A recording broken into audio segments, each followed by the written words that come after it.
Krishna studio চ্যানেলে আপনাকে স্বাগতম। কৃষ্ণ পৃষ্ঠায় ভূতলে শ্রীমতে ভক্তি সিদ্ধান্ত সরস্বতী তিনমিনে আনন্দ লীলাময় বিগ্রহায় হেমবদিব্য ছবি সুন্দরায় তস্मै মহাপ্রেম রস প্রদায় চৈতন্য চন্দ্রায় নমো নমস্তে বন্দে বৃন্দাবন গুরু কৃষ্ণ কমল লোচন বল্লভী বল্লভং দেব শ্রী রাধা লিঙ্গিত বিগ্রহ মহাপ্রসাদ জননী সর্ব সৌভাগ্য বর্ধিনী আদি ব্যাধি হরণিত্য তুলসী ত্বং নমস্তুতে। শ্রীরূপ শ্রী সনাতন ভট্ট রঘুনাথ শ্রীজীব গোপাল ভট্ট দাস রঘুনাথ এই ছয় গোসাইরি করি চরণ বন্দন জগতে বিঘ্ন নাশ অভীষ্ট পুরন এই ছয় গোসাই যার মুই তরদাস তসবর পদরেণু মোর পঞ্চগ্রাস তাদের চরণ সেবী ভক্ত শনিবাস জন্মে জন্মে মোর অভিলাষ এই ছয় গোসাই প্রভু মুরে করো দয়া চরণে শরণ নিলাম দাও পদ ছায়া এই ছয় গোসাই যাবে ব্রজ কৈলাস রাধা কৃষ্ণের নিত্য লীলা করিলা প্রকাশ মনের আনন্দে বল হরি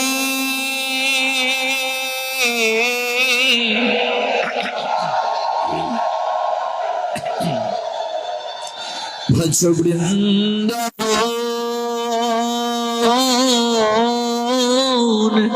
শ্রী গুরু বৈষ্ণব পদে মজাই অমন শ্রী গুরু বৈষ্ণব পদ করিয়া নাম সংকীর্তন কহে শ্রী নরোত্তম দাস জয় শ্রী কৃষ্ণ চৈতন্য প্রভু নিত্যানন্দ শ্রী অদ্বৈত গদাধর শ্রীবাসাদি শ্রী গৌরী ভক্ত বৃন্দ। হরে কৃষ্ণ কৃষ্ণ কৃষ্ণ হরে হরে হরে রাম রাম রাম হরে হরে হরে কৃষ্ণ কৃষ্ণ কৃষ্ণ হরে হরে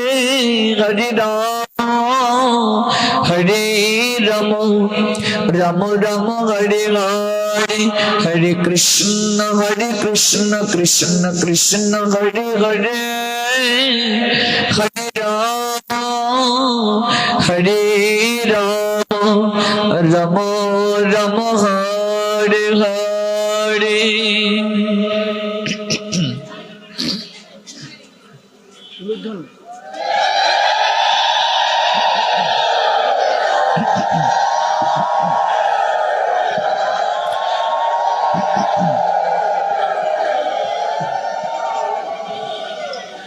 কলিযুগ পাবন অবতারী পরম প্রেমময়ী প্রেম পুরুষোত্তম পরমেশ্বর ভগবান শ্রীকৃষ্ণ চৈতন্য মহাপ্রভুর অশেষ বিশেষ কৃপায় আমরা উপবেশন করেছি বাংলাদেশের নেত্রকোনা জেলা শহরস্থ বড়বাজার শ্রী শ্রী নৃসিংহ জিয়র আত্র প্রাঙ্গণে অষ্টম দিবস ব্যাপী গৌর গোবিন্দের প্রাকৃত তত্ত্ব সুধামৃত আস্বাদন করার মনোরথে যে যজ্ঞ অনুষ্ঠানের আয়োজন করা হয়েছে, সে আয়োজনের ধারাবাহিকতায় আজ চতুর্থ রজনী। আজকের এই অপ্রাকৃত যজ্ঞস্থলে বহু দূর দূরান্ত থেকে যারা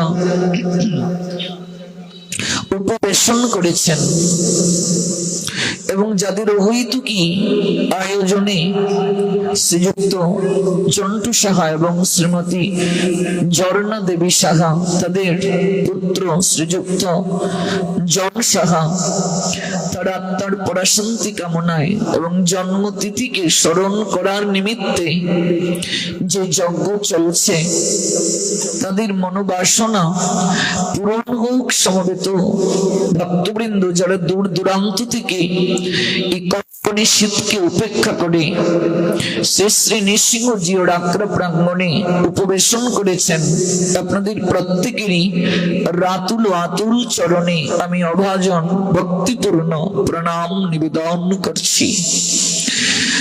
যারা এই যজ্ঞ অনুষ্ঠানকে অনিন্দময় ভাবে পরিচালনা করছেন শ্রী শ্রী নরসিংহ জিয়র আক্রা পরিচালনা কমিটি, এবং সহায়তা যারা করছেন শ্রী শ্রী নরসিংহ জিয়র আক্রার আরতি পরিচালনা কমিটি বৃন্দ এবং শ্রী শ্রী নরসিংহ জিয়র আক্রার মহিলা আরতি ভক্তবৃন্দ, প্রত্যেকেই জয়যুক্ত হন। আপনাদের এই প্রয়াস উত্তর উত্তর শ্রীবৃদ্ধি প্রাপ্ত হোক।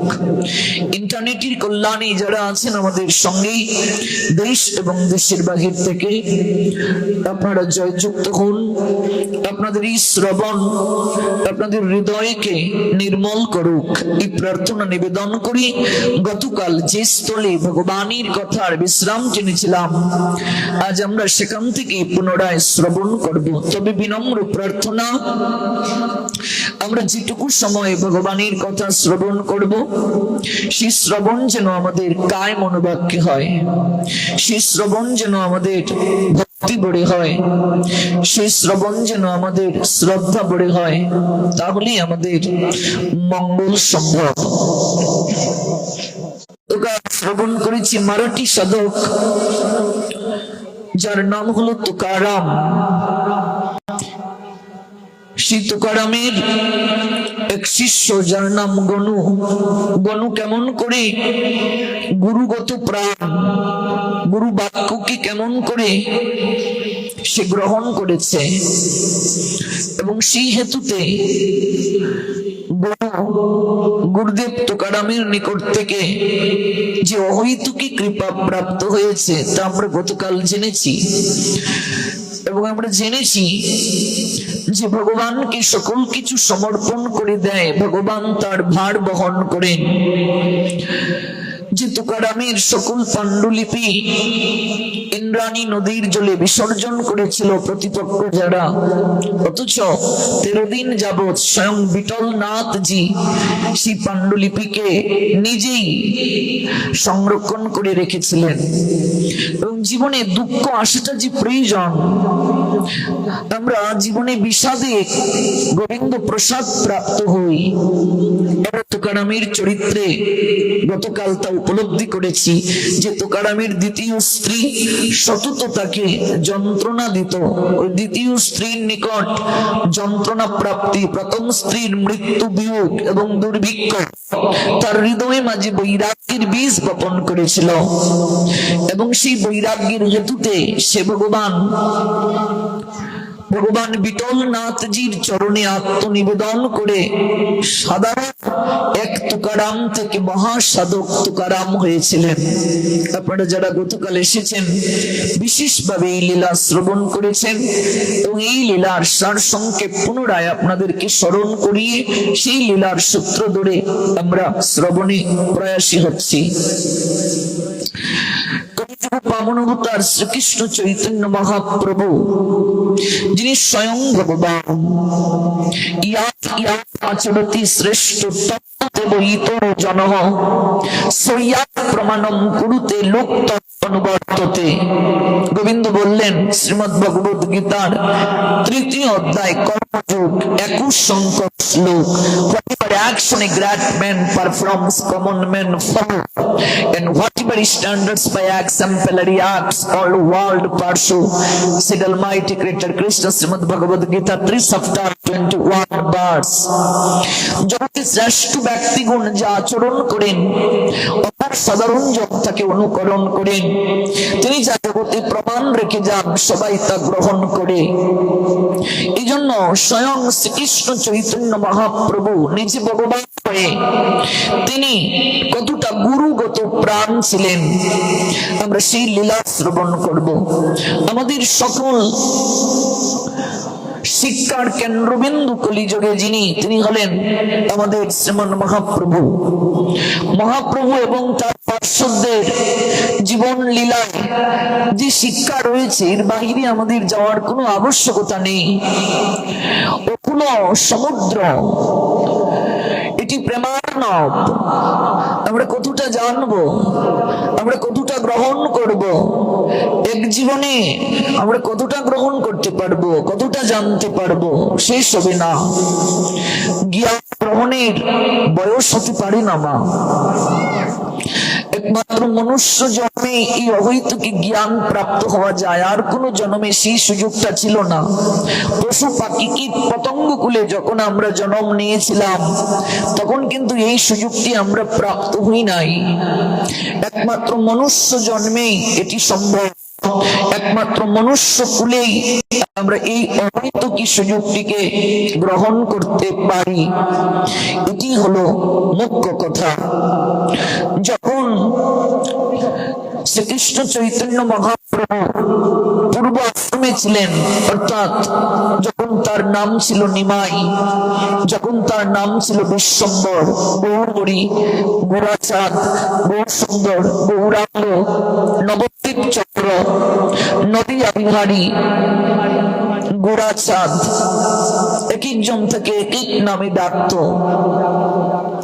কিন্তু তার কুষ্টি প্রদত্ত নাম হলো বিশ্বম্বর।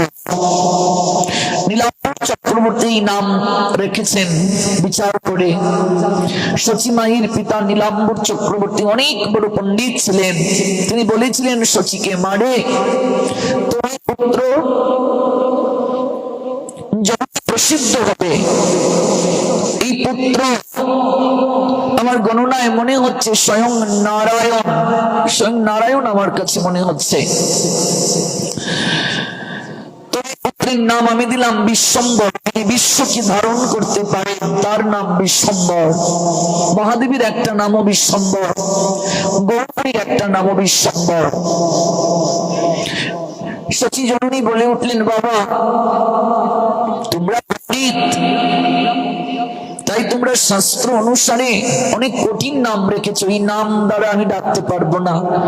আমার একটা সহজ নাম চাই, যে নামে আমি আমার পুত্রকে সতত আদর করে ডাকতে পারবো। তাই শচী জননী নাম রাখলেন নিমাই। কেন? কারণ এর আগে 8টা কন্যা সন্তান শচী দেবীর মারা গেল জন্ম হওয়ার পর, সন্তান হয়েই মারা যায়। এই জন্য শচী জননীর অন্তরে বড় ব্যথা, খুবই যন্ত্রণা। বিশ্বরূপ যখন এলেন, বিশ্বরূপকে প্রাপ্ত হয়ে তিনি কিছুটা যন্ত্রণা উপশম করেছিলেন। এই প্রথম তিনি মা ডাক শ্রবণ করলেন। তার নারী জীবন পূর্ণতা প্রাপ্ত হলো। একটা নারী জীবনের পূর্ণতা বিভাগের পর মাতৃত্বে মা ডাক যখন শ্রবণ করলেন, হৃদয় তার আনন্দে ভরে গেল। যখন গৌরহরি এলেন কুল আলো করে, গ্রহণ ছিল এই দিন, চন্দ্র লুকিয়েছিল লজ্জায়, কারণ পূর্ণ চন্দ্র যেখানে উদিত সেখানে কি করে চন্দ্র থাকতে পারেন, তাই চন্দ্র গ্রহণ হয়েছিল, চন্দ্র লুকিয়েছিলেন। এই জন্য গৌর হরিকে বলে নবদ্বীপ চন্দ্র, অর্থাৎ নদীয়ার চাঁদ, যাকে বলা হয় পূর্ণ ইন্দু। গৌর হরি একটা নাম, পূর্ণ ইন্দু। ইন্দু শব্দের অর্থ চাঁদ, পূর্ণ ইন্দু মানে 16 কলা পরিপূর্ণ চাঁদ বলেন আমার গৌর হরি। গৌর হরির শরীরে যে রূপের আভা রয়েছে, কোটি কোটি কামদেব ওই রূপ দর্শন করে পাগল হয়ে যায়। জগৎজীব কামদেবের প্রতি আকৃষ্ট, কামদেব জগৎকে তিনি আকর্ষণের সূত্র দ্বারা বেঁধে রাখেন, আর কোটি কোটি কামদেব গৌরাঙ্গের দিকে তাকিয়ে তারা কামে বিভোর হয়ে যায়। গৌরাঙ্গের শরীরে এত রূপ, গৌরাঙ্গের শরীরে এত সৌন্দর্যের লহরী ঢেউ খেলছে, আহা কাঁচা সোনার মতো। এই জন্য বৈষ্ণব কবি বললেন, বিমল হেম যিনি তনু অনুপমরে। মনে রাখবে, হেম, হেম শব্দের অর্থ সোনা, কিন্তু এই সোনাটা আমাদের এই জড় জগতের কোনো সোনা নয়। জড় জগতের স্বর্ণকে হেম বলে না। বিমল হেম যিনি, এই যে বিমল হেম, এটা জড় জগতের কোনো স্বর্ণ নয়। এই স্বর্ণটা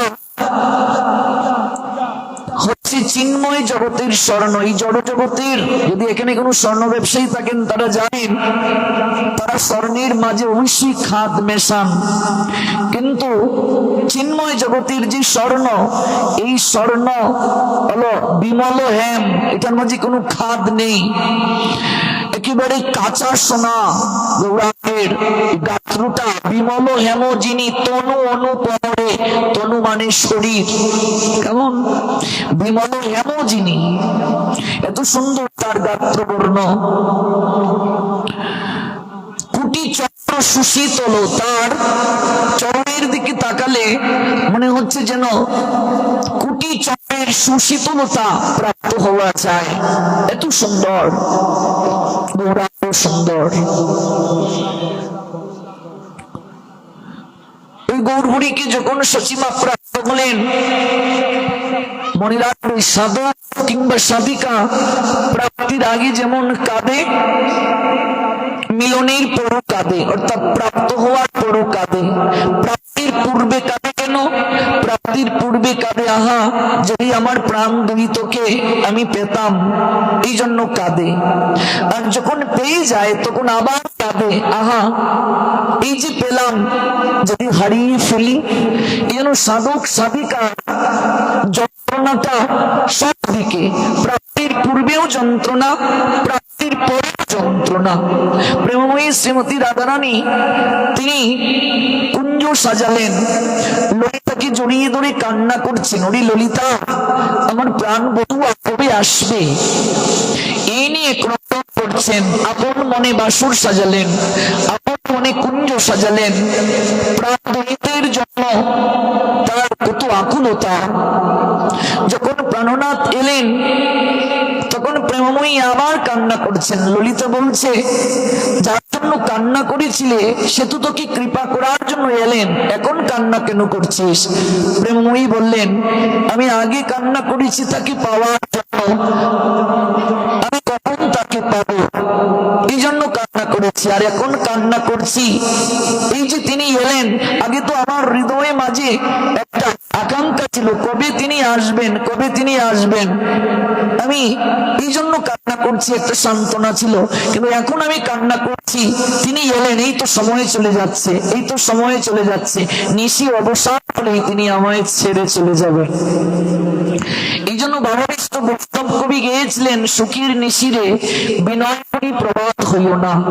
নিশিকে কেঁদে কেঁদে বলেছিলেন, নিশি আমার একখান কথা রাখো, অন্ধকার হইয়া থাকো, প্রবাদ হলে যাবে কালো সোনা।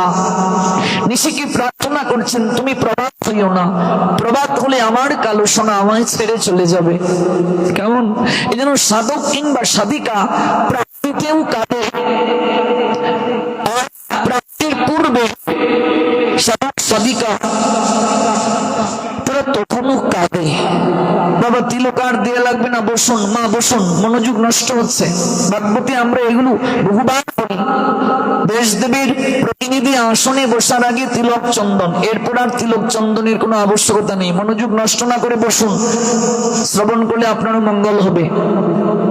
এই জন্য সাধক সাধিকা প্রাপ্তিতেও কাঁদে, প্রাপ্তির পর কাঁদে, কান্নাটাই একমাত্র তার সম্বল।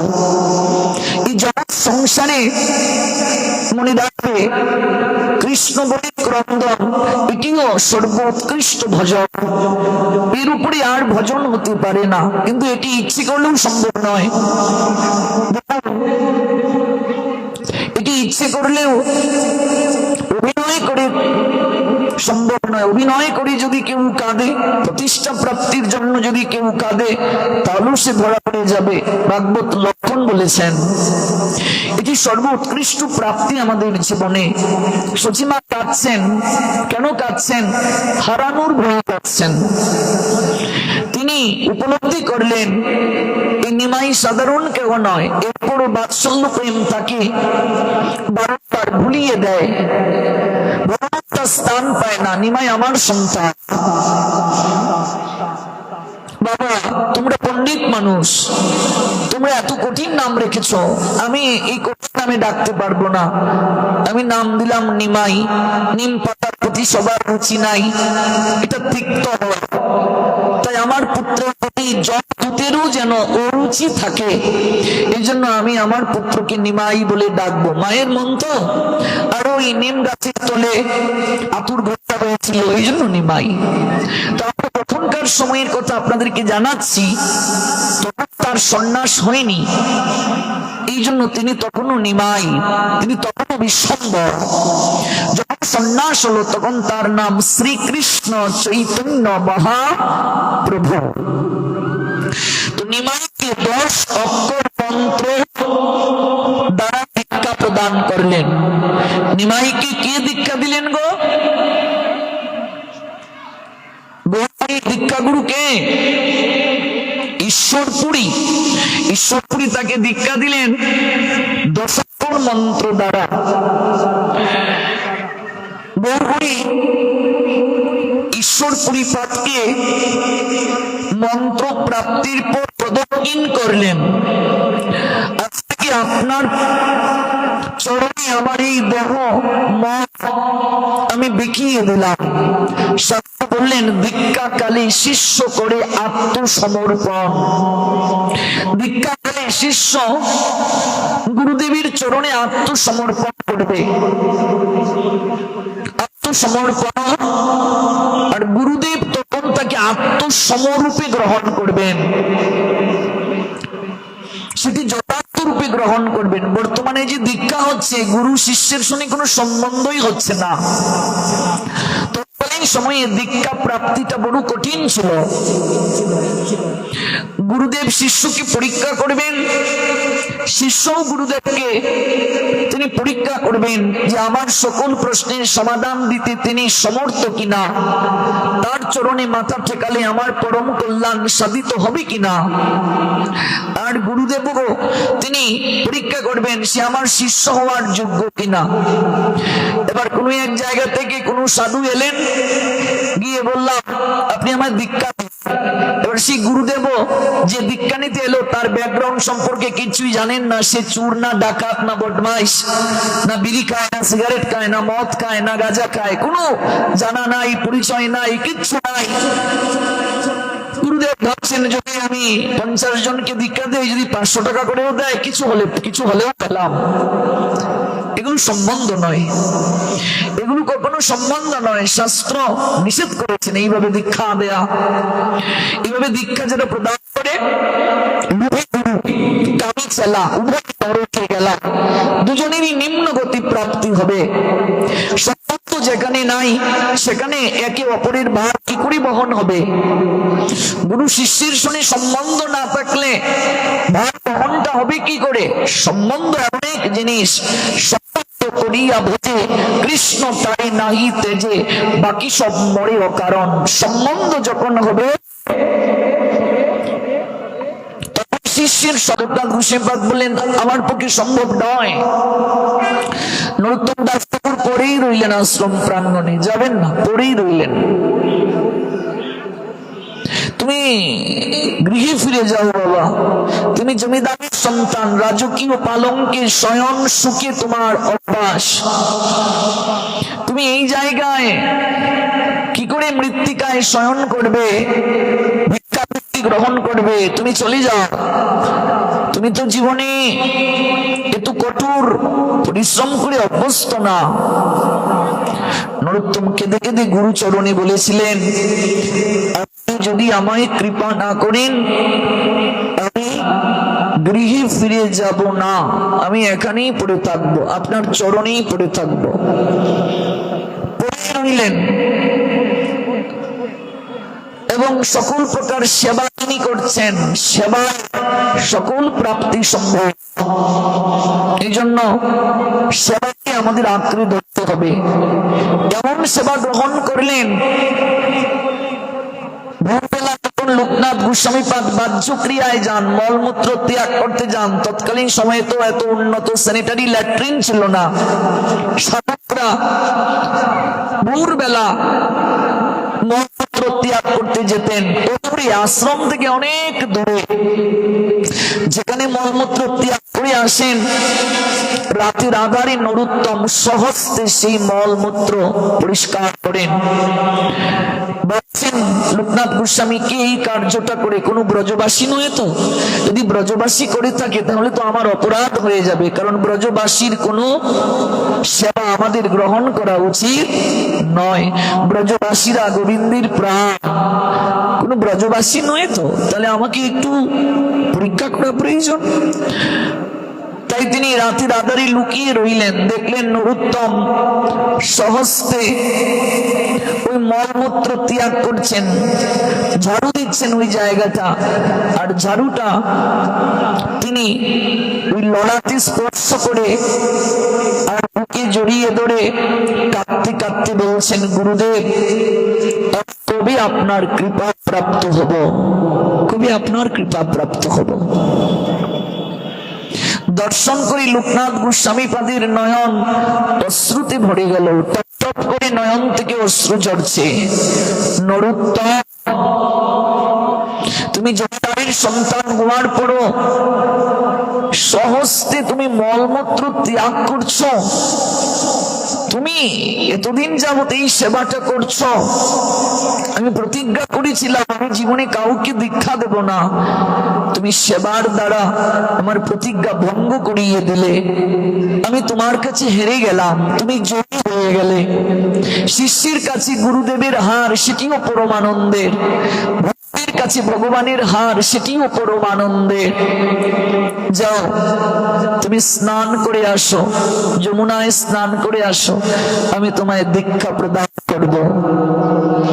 দীক্ষা পেলেন নরোত্তম দাস ঠাকুর। শ্যামানন্দ প্রভু হৃদয় চৈতন্যের নিকটে কত পরীক্ষা দিয়েছিলেন দীক্ষা প্রাপ্তির জন্য, লালাবাবু কত পরীক্ষা দিয়েছিলেন দীক্ষা প্রাপ্তির জন্য। আজকাল হাটি মাটি প্রতি প্রান্তরেও দীক্ষা পাওয়া যায়, বাসে ট্রেনে দীক্ষা পাওয়া যায়, স্নান না করেও দীক্ষা পাওয়া যায়। দীক্ষা প্রাপ্তির আগে সংযমও লাগে না, দীক্ষা হয়ে যায়। মাইকে দীক্ষা মন্ত্র বলা হয়, যার কারণে ওই মন্ত্রের কোনো ক্রিয়া নাই। আমরা যথার্থ শিষ্য হতে পারছি না, আমরা যথার্থ গুরুদেবও প্রাপ্ত হচ্ছি না, সাধন ভজন থেকে আমরা অনেক দূরে আছি। ওই নরোত্তম পরবর্তীতে শ্রীনিবাস আচার্যকে যখন শিক্ষাগুরু রূপে গ্রহণ করে তিনি ভজন করছিলেন, আমাদের প্রসঙ্গটা ছিল গুরু এবং শিষ্য সম্বন্ধ স্থাপন করলে সেই সম্বন্ধটা কেমন হয়। সম্বন্ধ করিয়া ভোজে কৃষ্ণ তারে নাহি তেজে। শ্রীনিবাস আচার্য গৌর হরির দ্বিতীয় কলেবর, বিশেষ কৃপা শক্তি নিয়ে তিনি এসেছেন। কেমন বিশেষ কৃপা শক্তি নিয়ে তিনি এসেছেন। শ্রীনিবাস আচার্যকে নরোত্তম দাস ঠাকুর শিক্ষাগুরু রূপে গ্রহণ করেছিলেন। নরোত্তম দাস ঠাকুর শ্রীনিবাস আচার্যকে নিজ গুরুদেবের নিয়েই সেবা করছেন, কারণ শিক্ষাগুরু দীক্ষাগুরু অভেদ, আলাদা কিছু নয়। মনে রাখবে, শিক্ষা কোনো মন্ত্র নয়। এমন শিক্ষাগুরু যার নিকটে আমরা অনেক ভক্তি ও তত্ত্ব অমৃত শিক্ষা গ্রহণ করছি, ভজনের অনেক বিশেষ পদ্ধতি আমরা শিক্ষা গ্রহণ করছি। শ্রী নরোত্তম দাস ঠাকুর শ্রীনিবাস আচার্যকে গুরুর নিয়ায়, মন্ত্র গুরুর নিয়ায়েই তিনি সম্মান করতেন, ভালোবাসতেন, সেবা করতেন। শ্রীনিবাস আচার্য যখন রামচন্দ্র কবিরাজকে, তার শিষ্যকে আজ্ঞাটা কি, যাও, এই যে তুমি বিয়ে করে স্ত্রী রেখে চলে এসেছিলে, তুমি তো একদিনও স্ত্রী সঙ্গ করোনি, আমি গুরুদেব তোমায় আদেশ দিলাম, যাও একটু স্ত্রী সঙ্গ করে আসো। রামচন্দ্র কবিরাজ হলেন গদাধরের বিশেষ কৃপা বলে, বিশেষ শক্তি, গদাধরের বিশেষ শক্তি হলেন রামচন্দ্র কবিরাজ। গৌরবের বিশেষ শক্তি হলো শ্রীনিবাস আচার্য, গদাধরের বিশেষ শক্তি রামচন্দ্র কবিরাজ, নিত্যানন্দ প্রভুর অভিন্ন তত্ত্ব কিংবা বিশেষ শক্তি নরোত্তম দাস ঠাকুর, আর অদ্বৈত প্রভুর বিশেষ শক্তি শ্যামানন্দ প্রভু, যারা পরবর্তীতে এই বৈষ্ণব সমাজকে নেতৃত্ব প্রদান করেছিলেন। কাঁদতে কাঁদতে রামচন্দ্র গুরুচরণে কেঁদে কেঁদে বলেছিলেন, গুরুদেব, যে সংসার মায়াজাল থেকে আপনি কৃপা করে আমায় নিয়ে এসেছিলেন, কৃপা দৃষ্টি প্রদান করে আপনি সেই জায়গায় আমাকে আবার পাঠিয়ে দিচ্ছেন, আপনার আদেশ শিরোধার্য। রামচন্দ্র কবিরাজ গুরুদেবকে প্রণতি নিবেদন করে তিনি যাচ্ছেন গৃহের অভিমুখে। সংবাদটা পৌঁছল স্ত্রীর কাছে, যে স্ত্রীকে তিনি বাসর করে রেখে চলে এসেছিলেন। স্ত্রী অনেক দিন পর এই সংবাদটা শুনে আনন্দে নিজেকে শৃঙ্গার করলো, দর্পণের সামনে দাঁড়িয়ে দেখছে, আহা, আমি কতকাল ধরে এই শরীরকে সাজাইনি, আজকে আমার মহা আনন্দের দিন। শরীরকে শৃঙ্গার করে তুলল, সুন্দর করে ঘর সাজালো।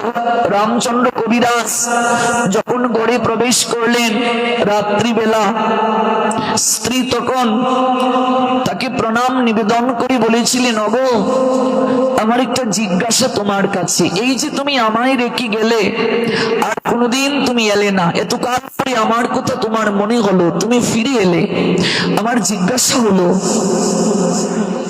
যে গুরুদেবের সান্নিধ্যে তুমি আছো, সেই গুরুদেব তোমায় কতটা ভালোবাসেন, তোমায় কতটা ভালোবাসেন গুরুদেব?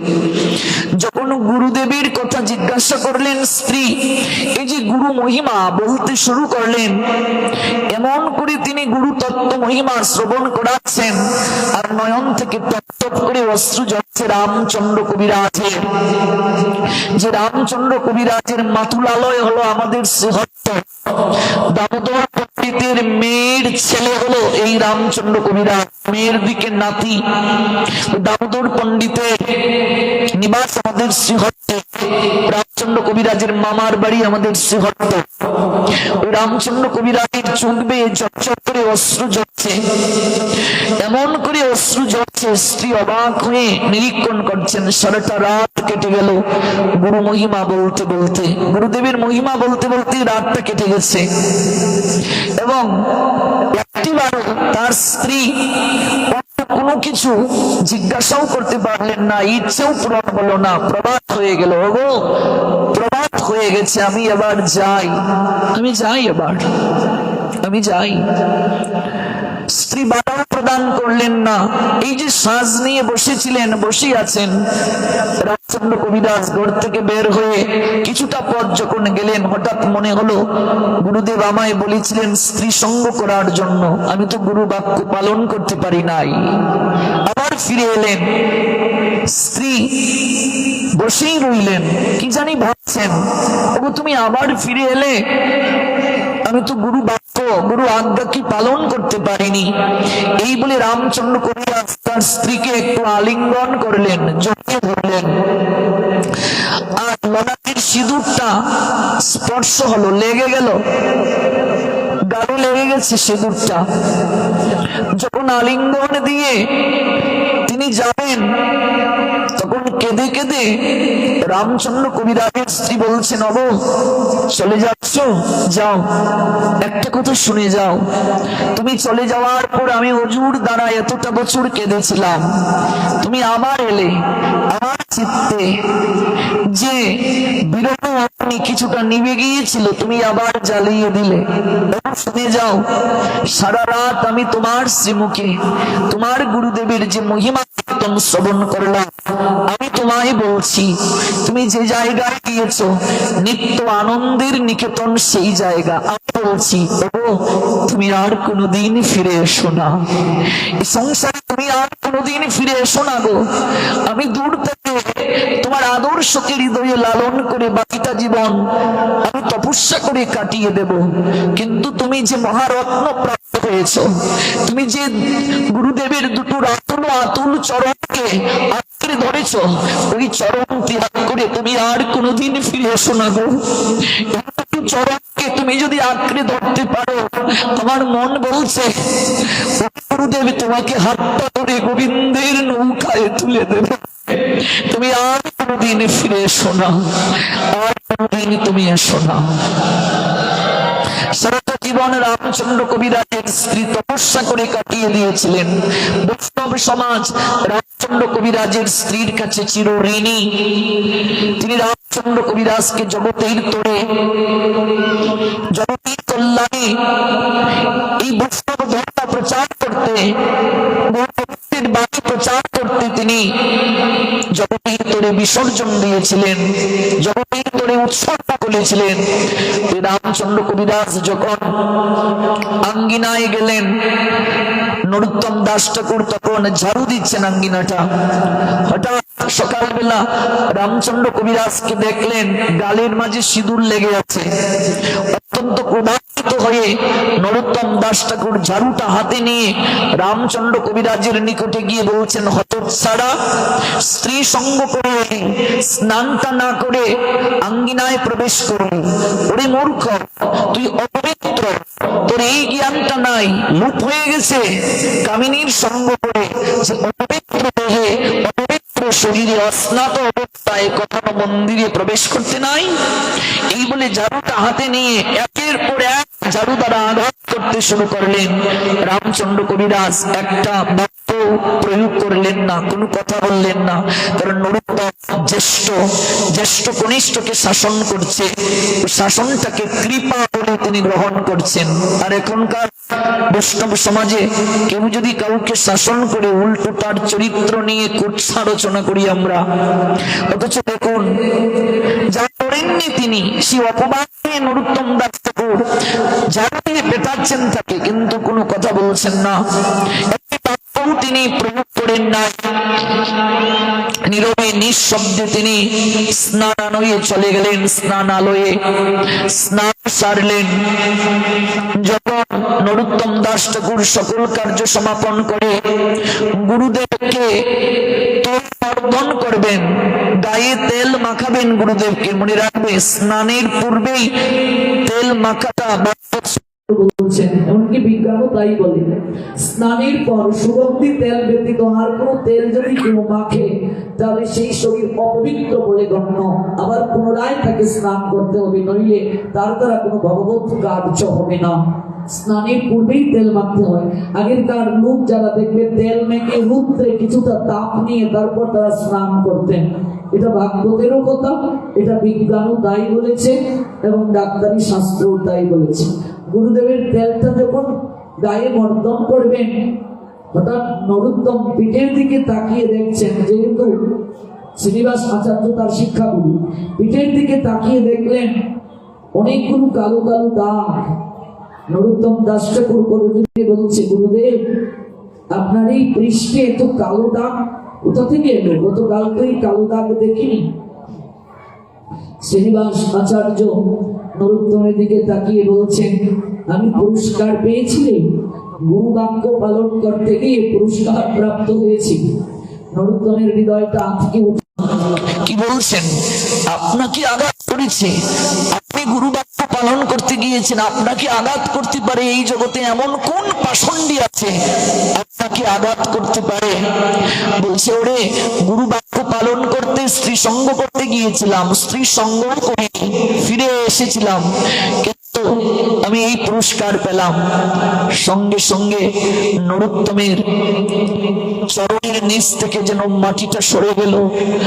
নরোত্তম রামচন্দ্র কবিরাজকে সকালবেলা জানো তারা ওই পৃষ্ঠে যে আঘাত করেছিলেন, ওই আঘাতটা রামচন্দ্র কবিরাজের শুধু পিঠে লাগেনি, ওই আঘাতটা গুরুদেব শ্রীনিবাস আচার্যের পিঠের মাঝে লেগেছিল, যার কারণে তার পিঠের মাঝে কালো কালো দাগ দেখা যাচ্ছে। এই হলো সম্বন্ধ। ওই সম্বন্ধ যতদিন পর্যন্ত গুরু শিষ্য না হবে, ওই মন্ত্র দ্বারা কিচ্ছু লাভ হবে না, কিচ্ছু লাভ হবে না। একটা আম্র গাছে অনেক অনেক মুকুল আসে কিনা মা?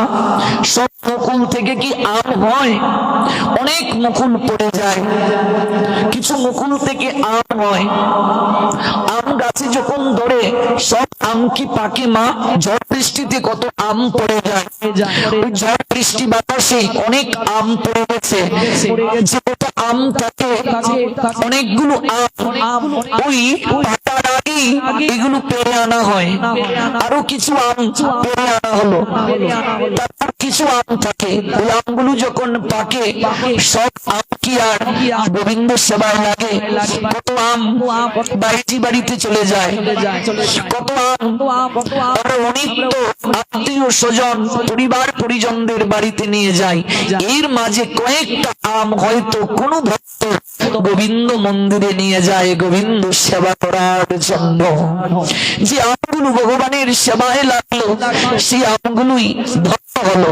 তেমনি ভাবে কত বীজ বপন করা হয় রে মা, সব বীজ থেকে কি আর অঙ্কুরিত হয়?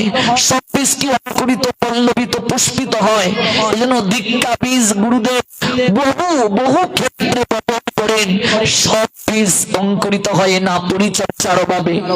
ব্রহ্মাণ্ড ভ্রমিতে কোনো ভগবান জীব গুরু কৃষ্ণ প্রসাদে পায় লতা বীজ। ব্রহ্মাণ্ড পরিভ্রমণ করতে করতে গুটি কয়েক ভগবান জীবের পক্ষে সম্ভব, সবার দ্বারা এটি সম্ভব নয়। নরোত্তম দাস ঠাকুর তিনি অনুশোচনায় দগ্ধীভূত হলেন, মুখ দিয়ে একটা কথাও তিনি বললেন না। তাই উনুনে যে আগুন ধরানো হলো, রসুই খানায় রসুই হচ্ছে ভগবানের নৈবেদ্য, সঙ্গে সঙ্গে তিনি হাতটা ওই উনুনে তিনি দেবেন, দিয়ে হাতটাকে পুড়িয়ে দেবেন।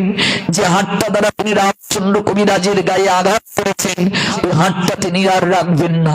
যখন হাতটা পুরাতে গিয়েছেন, তখন পিছন থেকে শ্রীনিবাস আচার্য বললেন, ওরে দিনে দিলে ঝাঁটার বাড়ি, দিনে আমাকে ঝাঁটার বাড়ি দিলে, আর এখন হাতটা পুরাতে চাচ্ছিস, ওই হাতটা যদি ভক্তিতে তুই দেশ, ওই হাতটা আমার তুলবে রে, আমার। এই হলো সম্বন্ধ। সম্বন্ধ যতদিন পর্যন্ত না হবে, ততদিন পর্যন্ত ভজন হবে না। সম্বন্ধ না হলে ভজন হয় না।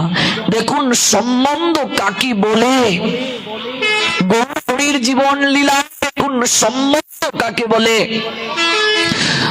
প্রণাম করে তিনি গুরুদেবকে প্রদক্ষিণ করলেন, পরিক্রমা করলেন, পরিক্রমা করে বললেন, হে গুরুদেব, আমার মন বুদ্ধি অহংকার আমার সকল কিছু আমি আজ আপনার চরণে আমি নিবেদন করলাম। আমাকে আপনি কৃপা করে এমন শক্তি দিন, আমাকে আপনি কৃপা করে এমন পরাশক্তি দান করেন, নিরন্তর যেন এই দুটো নয়নে কৃষ্ণ প্রেমাশ্রু বর্ষণ করতে পারি। এই বদন দ্বারা আমি যেন নিরন্তর কৃষ্ণ কৃষ্ণ বলে নয়ন জলে ধুলায় গড়াগড়ি দিতে পারি। কেমন প্রার্থনাটা করলেন গৌরহরি? কার কাছে? ঈশ্বর পরিপাদের কাছে। আর আমরা গুরুচরণে কি প্রার্থনা করি? আর গৌরহরি কি প্রার্থনাটা করলেন? আমরা প্রার্থনা করি, কত মা কত প্রার্থনা করে, আমার ছেলে মেয়ে যেন দুধে ভাতে থাকে, আমি মরে গেলেও দুঃখ নয়, আমার সন্তানেরা যেন সুখে শান্তিতে থাকে। জগতে কজন মা আছে, কজন বাবা আছে, সাধুর কাছে গুরুদেবের কাছে ভগবানকে প্রণাম দিয়ে বলে, ঠাকুর আর কিছু চাই না, অন্তত তোমার চরণে অহৈত কি প্রেম ভক্তি যেন থাকে। ওকে হাত দিয়ে বলুন তো, কজন আমরা এই প্রার্থনাটা করি? গৌর হরি দেখাচ্ছেন জগৎ জীবকে, তিনি না দেখালে জগৎ দেখবে কি করে? তিনি না জানলে জগৎ জানবে কি করে? নিমাইকে সস্নেহে আলিঙ্গন করলেন ঈশ্বর পুরীপাদ, নয়ন থেকে ঈশ্বর পুরীপাদের অশ্রু ঝরতে করলো, আর মনে মনে বলছেন ঈশ্বর পুরী কি বলছেন, নিমাই জগৎ সংসারে তুমি নিজেকে লুকিয়ে রাখছো। মনে মনে বলছেন, তো আমি তো জানি তুমি কে, তুমি স্বয়ং ভগবান, তুমি জগৎ গুরু কল্পতরু, তুমি আজ এসেছো জগৎকে শিক্ষা দেওয়ার জন্য, আমার কাছে দীক্ষা গ্রহণ করতে। মনে মনে বলছেন, নিমাই আমি তোমার গুরু হয়ে গেলাম, তাই এই জন্মে তোমার আর সেবা করার আমার অধিকার হলো না, তোমার আমি সেবা থেকে বঞ্চিত হয়ে গেলাম। ঈশ্বর পুরীপাদ মনে মনে বলছেন, আমার আর সেবা করা হলো না, তুমি তো জগৎ গুরু কল্পতরু, শ্রী চৈতন্য মহাপ্রভু জগৎ গুরু। ঈশ্বর পুরীকে ধন্য করিলেন শ্রী চৈতন্য জগৎ গুরু গৌর মহাপ্রভু। ঈশ্বর পুরীপাদ মনে মনে বলছেন, আমি এই সেবা থেকে বঞ্চিত হলাম। কাঁদতে শুরু করলেন দুজনেই, কাঁদতে কাঁদতে লুটিয়ে পড়লেন ঈশ্বর পুরীপাদে। তাই নিয়ে নবদ্বীপে ফিরবেন, আসার পূর্বে নিমাই প্রণাম দিতে গেলেন ঈশ্বর পুরীপাদকে। ঈশ্বর পুরীপাদ প্রাণ ভরে আশীষ দিয়ে আলিঙ্গন করলেন। যখন নিমাই নবদ্বীপে ফিরলেন, তখন আর তিনি আগের নিমাই নন। দেখুন, মহাপ্রভু দেখালেন গুরু কৃপার শক্তি। এর আগে নিমাই চঞ্চল ছিল, চটপটে ছিল। এর আগে নিমাই ন্যায় শাস্ত্র অধ্যয়ন করত, ভক্তিতে এত তৎপর ছিলেন না, ন্যায় শাস্ত্রে তর্ক করতেন। কিন্তু এখন নিমাই, এই নিমাইকে কেউ চিনতে পারছে না।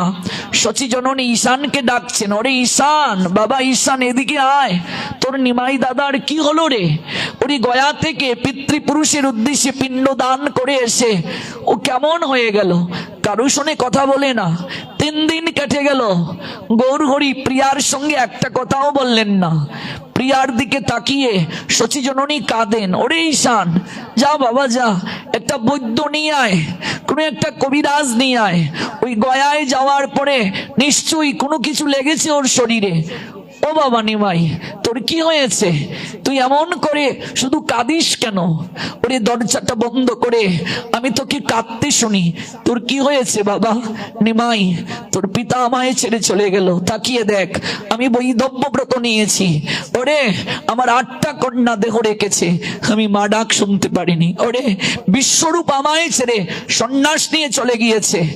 আমি সকল দুঃখ তোকে আলিঙ্গন করে আঁকড়ে ধরে বুকে নিয়ে আমি ভুলেছিলাম। ও নিমাই, তুইও যদি এমন করিস আমায় কে দেখবে রে? আমি কি করে বাঁচবো? একটা বৈদ্য নিয়ে আয় ঈশান, একটা বৈদ্য নিয়ে আয়। নিমাই ঈশান দাদার হাতটা ধরে বলছে, ঈশান দাদা, কোনো বৈদ্য, কোনো কবিরাজ, কোনো ডাক্তার এই রোগ আমায় সরাতে পারবে না। মাগো, আমি যখন চুপটা বুঝি তখন আমি ক্রন্দন শুনতে পাই, চারিদিকে শুধু ক্রন্দন, অনাচার অবিচার, চারিদিকে শুধু ক্রন্দন। ওগো মা, তাকিয়ে দেখো সবাই পাপে তাপে ক্লিষ্ট, ঋতাব জ্বালায় জর্জরিত। এই জগৎ সংসারে সবাই মায়া মোহের বাঁধনে বন্দী, কেউ কৃষ্ণ নাম করতে চায় না। আমি যদি সংসারে থাকি, জগতে জীবের উদ্ধার কি করে হবে? তাই আমি আর সংসারে থাকবো না, আমি সংসারে থাকবো না। আমি জন থেকে জনান্তর, গ্রাম থেকে গ্রামান্তর ছুটে বেড়াবো, যাকে পাবো হাতে ধরবো। যদি না শুনে আমি তাকে জড়িয়ে ধরবো, তাতেও যদি না শুনে দুটো চরণ জড়িয়ে ধরে কেঁদে কেঁদে বলবো, ওরে কলিগত জীব, ওরে খুব সহজে তোরা এই মনুষ্য জীবনকে ধন্য করতে পারবি। তোরা একবার বদনে বরে হরি বল। চুপ নিমাই, একটা কথাও বলবি না। ওরে তুই সংসার ছেড়ে চলে গেলি, আমায় দেখবে কে? কে দেখবে আমায়? দেখুন দেখালেন মহাপ্রভু আমার গৌর সুন্দর, দেখালেন গুরু কৃপার শক্তি, স্বয়ং জগৎগুরু আজ দেখালেন। এর আগে কেন তিনি এই প্রেম ভক্তিটা এমন করে দেখালেন না? তার কারণ গুরু কৃপা ছাড়া, যথার্থ গুরু কৃপা ছাড়া প্রেম ভক্তি যে আসে না, প্রেম ভক্তি যে চিত্তে উদয় হয় না, এই শিক্ষাটা গৌর হরি স্বয়ং দিলেন। যে শীতের রাতে আমরা খাতা মুড়ি দিয়ে ঘুমাই, যে শীতের রাতে আমরা কম্বল কম্পট গা দিয়ে ঘুমাই, বাঙালি শীতের রাতে সহজে উঠতে চায় না, অলস দেহ, ক্লিষ্ট গতি, গৃহের প্রতি টান। রবীন্দ্রনাথ ঠাকুর বললেন, বুটা মাথা জামার নিচে শান্তিতে শয়ান। উন্নত বিশ্বে দেখবে, উন্নত বিশ্বে যারা পাশ্চাত্যের মানুষ, ওরা যখন ঘুমায় শরীরে কাপড় রাখে না, আর বাঙালি দেখবে শীতের পোশাক গা দিয়ে ঘুমায়। কারণ পোশাক গা দিয়ে ঘুমালে রক্ত চলাচলে ব্যাঘাত ঘটে, তাই আংশিক কাপড় পরে কেবল পাশ্চাত্যবাসী ঘুমায়। আর বাঙালি একেবারে সকল জামা কাপড় পরে, শীতের বস্ত্র পরে তারা ঘুমায়। গৌর হরি ভাবলেন যে যে শীত ঋতু জড়তার ঋতু, সাধক শীত ঋতু পছন্দ করে না, শীত ভক্তিতে বাধা প্রদান করে। এই জন্য গৌর হরি সংসার ত্যাগ করার জন্য শীতকে বেছে নিলেন, শীত ঋতুটাকে বেছে নিলেন। পৌষ সংক্রান্তির রাতে সংসার ত্যাগ করলেন গৌর হরি। কেন? তার কারণ হলো ওই সংক্রান্তির দিনটাই বেছে নিলেন কেন গৌর হরি? কারণ পিঠা পলি খেয়ে এই দিন মানুষ একটু ঘুমায়, এই দিনটাকেই বেছে নিলেন। ওই উত্তরায়ণ সংক্রান্তির দিনটা বেছে নিলেন, যেদিন উত্তরায়ণ সংক্রান্তি, যাকে মকর সংক্রান্তি বলে, সূর্য মকর রাশিতে গমন করে। ওই উত্তরায়ণ সংক্রান্তি সম্বন্ধে আমরা 4 দিন পাঠ শুনবো। ওই টাকুরা কোনায় আমার পাঠ আছে, যে ওই যে বাজারে জগন্নাথ মন্দিরটায় পৌষ সংক্রান্তির আগের 2 দিন আর মাঘের 2 দিন, 4 দিন পাঠে আসবো। পৌষের 28, 29, মাঘের 1, 2। ওই টাকুরা কোনাতে আমরা কেবল পৌষ সংক্রান্তি নিয়েই 4 দিন জানবো, যে পৌষ সংক্রান্তিটা আমাদের জীবনে কতটা গুরুত্বপূর্ণ। উত্তরায়ণ সংক্রান্তিতে সূর্য মকর রাশিতে গমন করে, এই জন্য ওই সংক্রান্তির নাম মকর সংক্রান্তি। এই দিনটাই বেছে নিলেন সংসার ত্যাগ করার জন্য।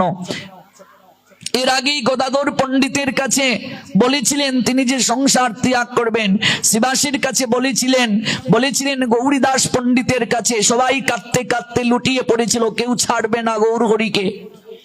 ওই সংক্রান্তির রাতেই সংসার ত্যাগ করবেন। তাই গদাধর বলেছিলেন, তুমি যখন গৃহ থেকে বের হবে আমি নৌকার ব্যবস্থা করে রাখবো। শেষবারের মতো প্রিয়াজিকে শৃঙ্গার করেছিলেন, সাজিয়ে দিয়েছিলেন গৌর হরি। জড়িয়ে ধরে ঘুমিয়েছিল প্রিয়া, সযতনে প্রিয়ার মস্তকটাকে কুল থেকে সরিয়ে গৌর হরি ঘর থেকে বের হলেন। শেষবারের মতো মাকে দর্শন করার জন্য গৌর হরি এসে দরজার সামনে দাঁড়ালেন। মাকে দূর থেকে একটা প্রণাম দিলেন। মা, তুমি জগৎ জননী হবে, জগতের তরে তোমার পুত্র আজ সংসার ত্যাগ করছে, জগতের কল্যাণের জন্য, জগতের মঙ্গলের জন্য। গদাধর নৌকা আনবে, কিন্তু দেরি হয়ে যাচ্ছে। গৌর হরি ভাবলেন যদি প্রভাত হয়ে যায়, সংক্রান্তির দিন ভোরবেলা সবাই তো স্নান করে, ভোরবেলায় সবাই জেগে যাবে। আর যদি নদী আর মানুষ জেগে যায় তাকে যেতে দেবে না, সচিমা যদি জেগে যান যেতে দেবে না। এক কাপড়ে গৌর হরি কি করলেন? ওই সুরধনী গঙ্গায় ঝাঁপ দিলেন, স্রোতস্বিনী গঙ্গা, এক কাপড়ে ঝাঁপ দিলেন। অন্ধকার রজনীতে চারিদিকে প্রচন্ড কুয়াশা, কিছুই দেখা যায় না। সাঁতরে হরিবল হরিবল বলে পার হয়ে গেলেন কাটুয়ায়। ভাবা যায়, কল্পনা করা যায়, অনুভব করা যায়। সেখানে গিয়ে বট গাছটার নিচে বসলেন গৌর হরি। আর পরবর্তীতে সেখানে তিনি সন্ন্যাস মন্ত্র প্রাপ্ত হলেন কেশব ভারতীর নিকট থেকে। নিজে আচরণ করে জগৎ জীবকে শিক্ষা দিলেন গৌর হরি। আমরা ওই প্রসঙ্গে যাচ্ছি না, আমাদের প্রসঙ্গ গুরু আনুগত্য। গৌর হরি ঈশ্বর পরিপাতকে কেমন করে আনুগত্য করতেন দেখুন। সন্ন্যাস নিয়ে তিনি যখন নীলাচলে গেলেন, নীলাচলে যখন গেলেন, সেখান থেকেই তিনি বাংলায় আসবেন যখন সংবাদ পেলেন, ঈশ্বরপুরী স্বধামে চলে গেলেন। ঈশ্বরপুরী জানলেন তার গুরুদেব শ্রীপাদ মাধবেন্দ্র পুরী ইহলীলা সংবরণ করে চলে গিয়েছেন।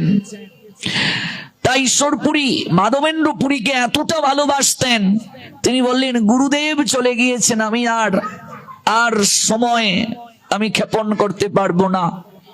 গুরুদেবের বিরহে বিরহাতুর হয়ে স্বয়ং ঈশ্বরপুরী তিনি দেহ রাখার সংকল্প করলেন।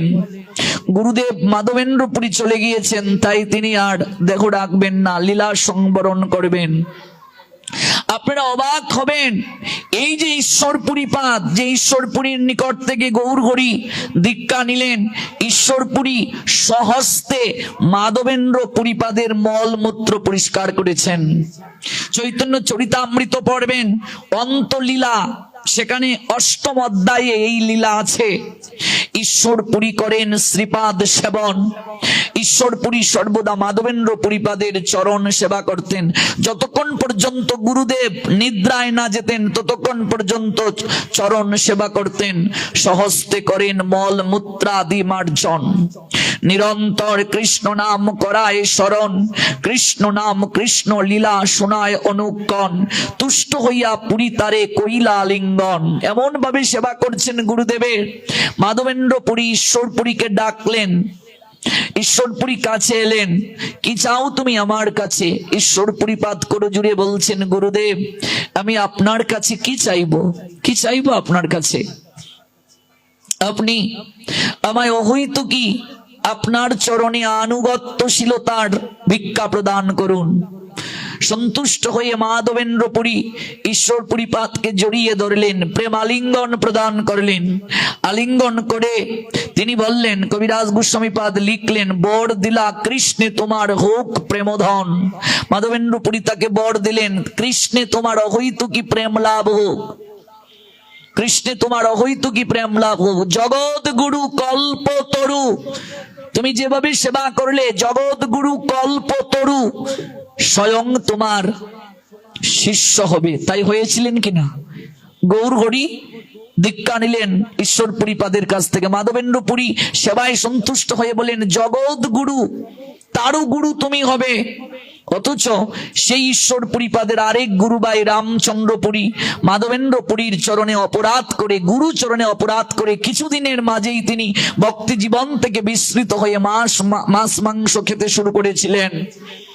জগৎ গুরু মাধবেন্দ্র পুরী প্রেম দান করলেন। এই মাধবেন্দ্র পুরীপাদকে বলা হয় কৃষ্ণ প্রেম ভক্তির, মনে রাখবে, প্রথম বীজ হলেন মাধবেন্দ্র পুরী। যত প্রেম মাধবেন্দ্র পুরীর শরীরে সন্তোষ দিলেন সব ঈশ্বর পুরীরে প্রেমের সাগর করে তুললেন। বললেন, কৃষ্ণে তোমার প্রেম ধন লাভ হোক। আর রামচন্দ্র পুরীকে কি বলেছিলেন? দূর দূর পাপিষ্ট বলি বৎসনা করিল।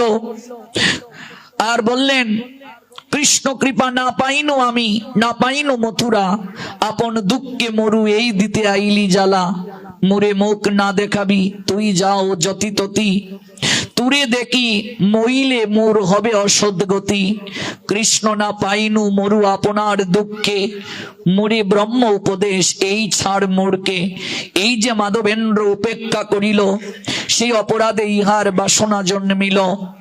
শুষ্ক ব্রহ্ম জ্ঞানী নাহি কৃষ্ণের সম্বন্ধ, সর্বলোকের নিন্দা করে নিন্দাতে নির্বন্ধ। গুরুচরণে যথার্থভাবে যদি কেউ আনুগত্যশীল হয় তার কি প্রাপ্তি হয়, আর গুরুচরণে অপরাধ করলে কি প্রাপ্তি হয়, এই দুটো চরিত্রের মাধ্যমে শ্রী কৃষ্ণদাস কবিরাজ গোস্বামীপাদ জগৎকে দেখালেন। রামচন্দ্র পুরী দ্বারা দেখালেন নিম্নগতি প্রাপ্তি, ঈশ্বর পুরী দ্বারা দেখালেন জগৎ গুরু গৌরাঙ্গের গুরু হলেন অহৈতুকী কেমন করে কৃপা পাওয়া যায় সেটি দেখালেন। যখন মাধবেন্দ্র পুরী দেহ রাখলেন, স্বধামে চলে গেলেন ঈশ্বরপুরীপাদ, তখন আর তিনি এই সংসারে আর বেশি দিন থাকবেন না। গুরুদেব চলে গিয়েছেন, তাই তিনিও চলে যাবেন। গোবিন্দ আর কাশীশ্বরকে তিনি ডাকলেন। গোবিন্দ আর কাশীশ্বর গুরুদেবের নিকটে এলেন। কার নিকটে? ঈশ্বর পরিপাদের নিকটে। এখানে এই যে গোবিন্দ নামটা আপনারা জানলেন, এই গোবিন্দ কে? ঈশ্বর পরিপাদের শিষ্য, যে গোবিন্দ গৌর হরির পদ সেবা করতেন। ওই গোবিন্দকে ডাকলেন আর ডাকলেন কাশীশ্বরকে। দুইজন এলেন, বললেন আমি আর বেশি দিন এই জগতে থাকবো না, আমি পরম দামে লীলায় যাব। শিষ্য দুজন কাঁদতে শুরু করলেন গুরুদেবের চরণ ধরে, আপনি চলে যাবেন, আমরা তো এতিম হয়ে যাব। তখন ঈশ্বর পরিপাদ বললেন, আমি দেহ রাখার পর হে গোবিন্দ তুমি নীলাচলে চলে যাবে। নীলাচলে চলে গিয়ে তুমি একটি সেবা গ্রহণ করবে। শোনো, এই যে নীলাচলে শ্রীকৃষ্ণ চৈতন্য মহাপ্রভু লীলা বিলাস করছেন, নদিয়ার যিনি বিশ্বম্বর, জগন্নাথ মিশ্রের নন্দন যিনি গোবিন্দ, তিনি স্বয়ং পরমেশ্বর ভগবান কৃষ্ণ। তোমরা কতটা তাকে জানতে পেরেছো? আমি গুরুদেব অন্তিমে তোমাদেরকে একটা উপদেশ দিয়ে যাচ্ছি। আমার তো এই জগতে কৃষ্ণ সেবা হলো না, তাই গোবিন্দ আমি দেহ রেখে আমি তোমার মাঝে আবেশিত হব। ভালো করে তত্ত্বটা জেনে যান।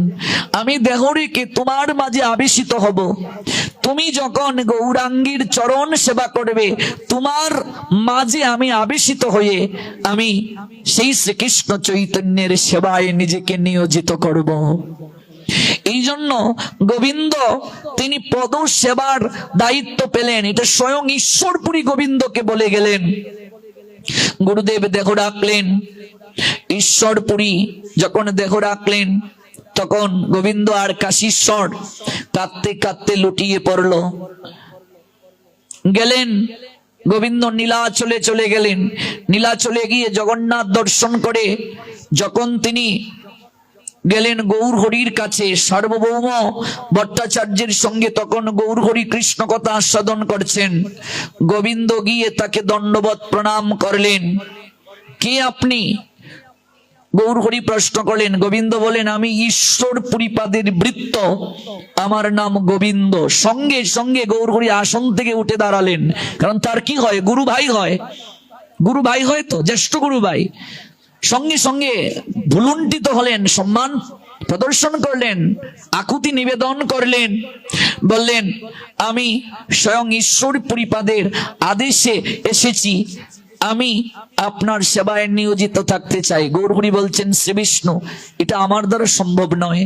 আপনি আমার গুরুব্রাতা, আপনি কেমন করে আমার সেবায় নিয়োজিত থাকবেন?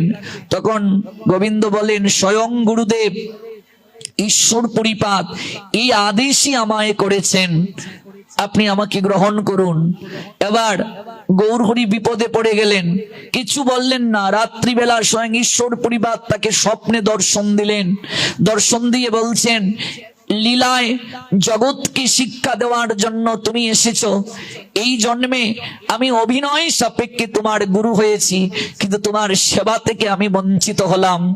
তাই আমি গোবিন্দের মাঝে আবেশিত হব তোমার সেবা প্রাপ্তির জন্য। গোবিন্দকে গ্রহণ করলেন। পরবর্তীতে কাশীশ্বরও চলে এলেন, যে কাশীশ্বর জগন্নাথ দর্শনে গৌর হরিকে নিয়ে যেতেন সর্বদা। নীলাচল থেকে গৌর হরি যখন গৌরে আসলেন, নৌকা করে পানিহাটি রাঘব পণ্ডিত বাসভবনে তিনি সেখানে রইলেন। রাঘবের গৃহে তিনি সেবা গ্রহণ করলেন। গৌর হরি যখন ওই শান্তিপুরে যাবেন, তখন মধ্যপথে গুরু গৃহ, গুরুদেবের আবির্ভাব স্থান, যার নাম হলো কুমারহট্ট। যদি কোনোদিন আপনাদের সুযোগ হয়, হালি শহরে সেটি পড়েছে, পশ্চিমবঙ্গ রাজ্য, দর্শন করে আসবেন। ঈশ্বর পরিপাদের আবির্ভাব স্থান ওই কুমারহট্টে। প্রভু কাঁদতে কাঁদতে বললেন মাঝিকে, একবার কুমারহট্টে গিয়ে নৌকাটা ভিড়াও, আমি আমার গুরুদেবের জন্মস্থানটা, আবির্ভাব স্থানটা দর্শন করে যাব, একটু প্রণাম দিয়ে যাব। তখন সন্ন্যাসী আমার মহাপ্রভু ওই রাঘব ভবন থেকে, কলকাতার, বর্তমান কলকাতার পানিহাটি থেকে যখন শান্তিপুর যাবেন, মাঝখানে রাঘব ভবন থেকে যখন শান্তিপুর যাবেন, মাঝখানে কুমারহট্টে গিয়ে নৌকাটা ভিড়ল। স্বয়ং গৌরহরি নৌকা থেকে নেমেই তিনি সাষ্টাঙ্গে প্রণতি দিলেন, লম্বা হয়ে তিনি শুয়ে পড়লেন, জন্মস্থানটার মাটিটায় লম্বা হয়ে শুয়ে পড়লেন।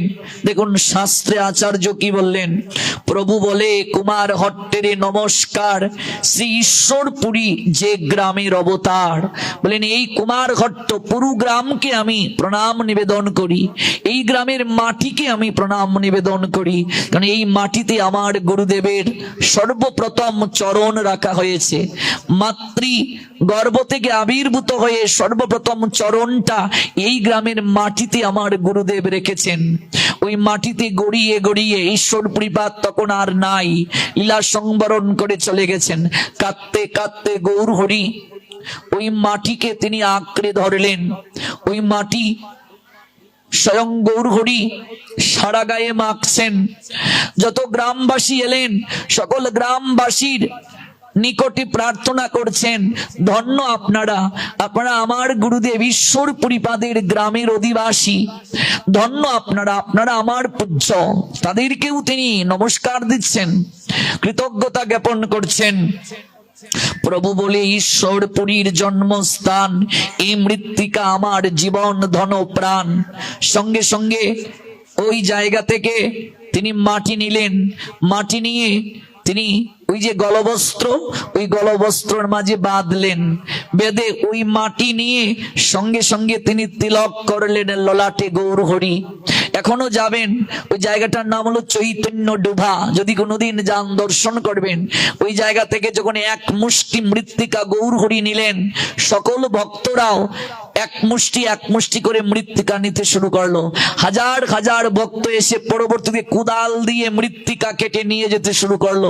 কিছুক্ষণের মাঝে একটা ডুবা হয়ে গেল, পুকুর হয়ে গেল। ইউটিউবে সার্চ করলে পাবেন চৈতন্য ডুবা, সঙ্গে সঙ্গে একটা ডুবা হয়ে গেল।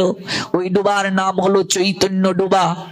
সেখানে গৌরহরি মৃত্তিকাটা নিয়ে, গুরুদেব নাই, সদামে চলে গেছেন, তাই গুরুদেবের বিরহে তিনি ক্রন্দন করছেন। হা গুরুদেব, হা গুরুদেব বলে যখন গৌরহরি কাঁদছেন, গৌরহরির নয়ন থেকে ঝরঝর করে জল ঝরছে। ওই এক বিন্দু জল নয়, শ্রাবণে যেমন বরিশন হয় এমন করে গৌরাঙ্গের দুটো নয়ন থেকে জল ঝরছে। যে জায়গা থেকে মাটি নিলেন, মাটি নেওয়ার কারণে তো গর্ত হলো, কিন্তু জল আসবে কোথা থেকে? গৌরাঙ্গ সুন্দর যখন গুরুদেবের বিরহে কাঁদতে কাঁদতে ওই জায়গায় লুটিয়ে পড়লেন, গৌরাঙ্গের নয়ন জল থেকে ওই জায়গায় জলের সঞ্চার হলো। এই জন্য এখনো ভক্তগণ ওই চৈতন্য ডুবায় গিয়ে অবগাহিত হন। এখানে আমার গৌর সুন্দরের গুরুদেবের আকুতিতে, গুরুদেবের বিরহে যে প্রেমাশ্রু, ওই প্রেমাশ্রু থেকে চৈতন্য ডুবায় জলের সঞ্চার হয়েছিল। জগৎজীবী দেখলো গুরুচরণে আনুগত্য কাকে বলে, গুরুদেবের সেবা কেমন করে করতে হয়। বালকের মতো কাঁদতে লাগলেন গৌরাঙ্গ সুন্দর, সহচর ভক্তরাও কাঁদতে লাগলেন, অবুধ বালকের মতো কাঁদছেন। নাও নাও নাও, ওগো তোমরা কে কোথায় আছো, এই মাটি নাও, এই মাটি পবিত্র, এই মাটি আমার বহির্বাসের মাঝে বেঁধে দাও। যদি কখনো আমার দেহ অবসান হয়ে যায়, আমি আমার গুরুদেবের আবির্ভাব স্থানের মাটি আমি মস্তকে স্থাপন করে হা গুরুদেব, হা গুরুদেব বলে আমি জগৎ সংসার থেকে লীলা সংবরণ করব। জগৎকে দেখালেন গুরু কৃপা কাকে বলে। মনে রাখবেন, সাধনার প্রথম সম্পদই হলো গুরু কৃপা, গুরু বাক্য পালন, এটি হলো সাধনার প্রথম সম্পদ। এই সম্পদ থেকে যদি কেউ বঞ্চিত হয়, কোনোদিন তার জীবনে প্রেম ভক্তি ধন আসবে না, ধীরে ধীরে সে গরিব হয়ে যাবে। যদি গুরু চরণে কেউ মস্তক নত না করে, গোবিন্দ চরণে যদি কেউ মস্তক নত না করে, তাহলে ভাগবত আমাদেরকে জানিয়ে দিলেন দ্বিতীয় স্কন্ধ তৃতীয়তম অধ্যায় 21, 22, 23, 24 সংখ্যক শ্লোকে, যেই শির মুকুন্দ চরণে নত নহে, যেই শির গুরু চরণে নত নহে, এই মস্তক যদি গুরু চরণে নত না হয়, এই মস্তক যদি মুকুন্দ চরণে শরণাগত না হয়, মুকুন্দ মানে গোবিন্দের একটা নাম, মনে রাখবে, ধরিলেও মুকুট আদি হয় বুঝা মাত্র। কেউ যদি মস্তকে মুকুট পড়ে, সেই মুকুটটা কেবল বুঝা মাত্র। যে মস্তক দ্বারা গুরু চরণে প্রণাম হয় না, যে মস্তক দ্বারা গোবিন্দ চরণে প্রণাম হয় না, ওই মস্তক বুঝা। মুকুট যেমন একটা বুঝা মাথায় বহন করে, ওই মস্তকটাও বুঝা সদৃশ, দেহের একটা বুঝা সদৃশ। যে হস্ত গুরু গোবিন্দ পূজায় সেবায় বঞ্চিত, সব সম হইলেও ভূষণ শোভিত। ওই দেহটা সব সম, সব মানে মৃত লাশ, সব মানে লাশ। ওই দেহটা সব সম। যে মস্তক গুরু চরণে অবনত হয় না, ওই দুটো হাত দ্বারা গুরু সেবা হয় না, গোবিন্দ সেবা হয় না। যে নেত্র গুরু গোবিন্দের মূর্তি না হেরয়, ময়ূর পুচ্ছের মতো আঁকা তাহা হয়। তাকিতে চলত শক্তি যুগল চরণ, শ্রীহরির পুণ্য ক্ষেত্রে যে না করে গমন। বৃক্ষ মূল সম হয় সেই পদদয়, জড় পদার্থই মাত্র নাহিক সংশয়। ভক্তের চরণ দুলি যে শিরে না পড়ে, জীবন দশাতে তাহা মৃত রূপ ধরে। যে ভক্তের চরণ দুলি শরীরে পড়ে না, ভক্তের চরণ দুলি যদি কেউ গায়ে মাখে না, তাহলে মনে রাখবে যে তার শরীরটা মৃত শরীরের ন্যায়। যে শরীরে ভক্তের পদধূলি পড়ে না, মনে রাখবে এই জগৎ সংসারে ভক্তি প্রাপ্তির জন্য কি প্রয়োজন, এটি চৈতন্য চরিতামৃতের অন্তলীলায় ষোড়শতম অধ্যায়ে শ্রীল কৃষ্ণদাস কবিরাজ গোস্বামী পাদ জানিয়ে দিলেন। বললেন তিনটি জিনিস খুবই প্রয়োজন ভক্তি পথে অগ্রসর হওয়ার জন্য। সর্বপ্রথমে তো আমরা জানলাম গুরুচরণ আশ্রয়, এটি আমাদের সবচেয়ে পরম সম্পদ। তারপর বলে দিলেন শ্রীল কৃষ্ণদাস কবিরাজ গোস্বামী পাদ, কি বললেন তিনি? ভক্ত পদধূলি আর ভক্ত পদ জল, ভক্ত ভুক্ত শেষ, এই তিন সাধনার বল। কি বললেন মা? বললেন ভক্ত পদধূলি মানে ভক্তির চরণ ধুলি, আর কি? আর বললেন ভক্ত পদ জল, যথার্থ ভক্তির চরণ ধৌত জল। আর কি বললেন? ভক্ত ভুক্ত শেষ মানে ভক্তের ভুক্ত অবশেষ, এই তিন সাধনার বল। এই তিন সেবা হইতে কৃষ্ণ প্রেমা হয়, পুনঃ পুনঃ সর্বশাস্ত্র ফুকারিয়া কয়। তাতে বারবার কহি শোনো ভক্তগণ, বিশ্বাস করিয়া করো এই তিন সেবন। তিন হইতে কৃষ্ণ নাম প্রেমেরও উল্লাস, কৃষ্ণের প্রসাদে তাতে সাক্ষী কালিদাস। শ্রী কৃষ্ণদাস কবিরাজ গোস্বামী পাদ বললেন যে এই সাক্ষীটা হলো কালিদাস। এখন আপনাদের মনে প্রশ্ন জাগতে পারে, কালিদাসকে একটু না বললে তো হৃদয়ের ইচ্ছে পূরণ হবে না। ওই কালিদাস হলেন রঘুনাথ দাস গোস্বামী পাদের খুরু কাকা হন তিনি। রঘুনাথ দাস গোস্বামী পাদের জ্ঞাতি আত্মীয় হন। কেমন? আপন নয়, জ্ঞাতি খুরু। কেমন?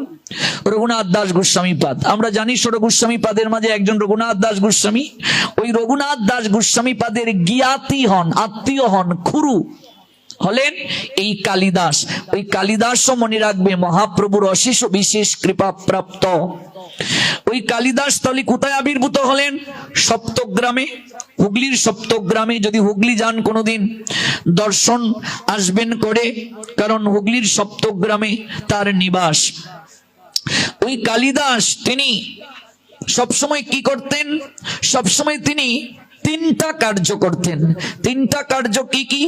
একটি কার্য হলো তিনি যেখানেই যেতেন সব সময় ভক্ত বৈষ্ণবের উচ্ছিষ্ট একটু গ্রহণ করতেন, আর সর্বদা তিনি ভক্ত চরণে জল দিতেন, ভক্তির চরণটাকে দৌত করে দিতেন। তিনি সর্বদা অপেক্ষায় থাকতেন এই সুযোগটা গ্রহণ করার জন্য। আর সাধু ভক্ত বৈষ্ণবের যেখানে সমাগম হয় সেখানে তিনি একটু গড়াগড়ি দিয়ে আসতেন। তিনি কেঁদে কেঁদে বলতেন, আমি সাধন জানি না, আমি ভজন জানি না, আমার শাস্ত্র জ্ঞান কিচ্ছু নাই, আমি কেবল এই তিনটা জিনিসই জানি। আসল জায়গাটাই তিনি গ্রহণ করলেন। এই কালিদাস তিনি জানলেন যে একমাত্র ভজনে বল প্রাপ্তি হয়। বল মানে শক্তি, শক্তি প্রাপ্তি হয় এটি দ্বারা। গৌরহরি তখন নীলাচলে আছেন। নীলাচলে তিনি যখন ওই জগন্নাথ দর্শন করতে যেতেন, আপনারা জানেন প্রতিদিন মহাপ্রভু যখন জগন্নাথ দর্শন করতে যেতেন, গোবিন্দ মহাপ্রভুর কমণ্ডলু বহন করে নিয়ে যেতেন। ওই যে গোবিন্দ দাসের কথা আমরা জানলাম, তিনি ওই কমণ্ডলুটা হাতে করে গোবিন্দ দাস গৌরহরির পিছনে পিছনে যেতেন। সিংহদ্বারের উত্তরের যে দেখবেন ওই কপটের অন্তরালে 22 পাহাচের নিচে 22টা সিঁড়ি দেখবেন আছে। আপনারা যারা গিয়েছেন জগন্নাথ ধামে, ওই 22টা সিঁড়ির পশ্চাতে একটা কারণ আছে, আজকে ব্যাখ্যা করছি না যেহেতু সময় কম।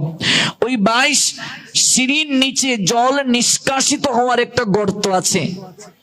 জগন্নাথ দর্শনে যাওয়ার পূর্বে মহাপ্রভু প্রত্যহ তথায় পদ প্রক্ষালন করতেন, চরণটা ধৌত করতেন। যেহেতু গোবিন্দ দাস কমণ্ডলু ভরে জল নিয়ে যেতেন, আর মহাপ্রভু ওই পদটা জল দ্বারা প্রক্ষালন করতেন। এখানে কালিদাস কি করতেন, তিনি যখন এই সংবাদটা পেলেন তখন তিনি সুযোগ খুঁজলেন, গৌরহরি যখন পদ প্রক্ষালন করবেন, চরণটা যখন তিনি ধৌত করবেন, কেমন করে গৌরহরির একটু পদধৌত জল গ্রহণ করা যায়, এই নিয়ে তিনি সুযোগ সর্বদা খুঁজেন। গোবিন্দকে মহাপ্রভু কঠোর নির্দেশ দিয়েছেন, শোনো গোবিন্দ, এই যে আমি পদ প্রক্ষালন করি, তুমি এখানে দাঁড়িয়ে থাকবে, কেউ যেন ওই পদধৌত জল গ্রহণ করতে না পারে। এটা গোবিন্দকে তিনি সতর্ক বার্তা করে দিয়েছেন গৌরহরি। গোবিন্দের প্রতি গৌরহরির কঠোর নির্দেশ, তার পদজল কেউ স্পর্শই যেন না করে।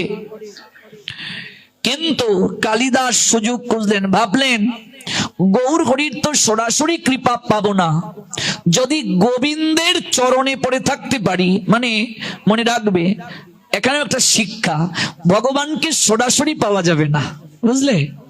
ভগবানের কৃপা প্রাপ্ত হতে গেলে ভগবানকে যারা ভালোবেসে জীবন যৌবন অর্পণ করেছে, ওই অন্তরঙ্গ ভক্তদের চরণে যদি পড়ে থাকা যায়, একদিন না একদিন আপনি ভগবানের কৃপা পাবেনই পাবেন।